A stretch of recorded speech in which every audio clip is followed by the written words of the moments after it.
কি এক কাণ্ড বলো তো। মিষ্টি খাওয়ার পরেও মিষ্টির বাটা দিয়েও যে এত সুন্দর জিনিস বানানো যায় তা যদি তোমরা জানতা তাহলে কি তোমরা ফেলে দিতা? একটু বলো। আসলে হয়েছিল কি জানো, আমি পিন্টারেস্টে নর্মালি স্ক্রোল করছিলাম, তখন আমার সামনে এই সুন্দর কি হোল্ডারটা চলে এসেছে। তখন ভাবলাম আচ্ছা, এটা তো অনেক ইজি আর জিনিসটাও খুব সুন্দর, তাহলে বানিয়ে দেখি কেমন হয়। আর সেই কথা অনুযায়ী আমি পেয়ে গেলাম একটা মিষ্টির বাটা।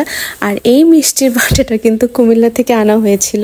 মানে ওদের মিষ্টি নাকি খুব ভালো, তাই কুমিল্লা যখন ঘুরতে গিয়েছিল আমার পরিবার, তখন ওখান থেকে আসার সময় কিছু মিষ্টি নিয়ে আসি। আর সেই বাটা থেকে আমি বানিয়ে ফেলি এই ক্রাফটটি। আর এটার জন্য লাগছে অবশ্যই এরকম একটা বাটা, মানে মিষ্টির বাটা বলো, যে কোনো এরকম বাটা তো থাকেই কমন। এটা যদিও আমার অনেক আগের কাজ, তাও আমি তোমাদের সাথে আবার শেয়ার করছি, কারণ তখন তো অনেকেই দেখতে পারোনি, এখন হয়তো কারো দেখে ভালো লাগতে পারে। আর কি নিয়েছি, আর এরকম একটা বোর্ড আমার বাসায় ছিল। তোমরা চাইলে যে কোনো বোর্ড ইউজ করতে পারো, অথবা কেউ মিরর ইউজ করতে পারো, তোমাদের ইচ্ছা।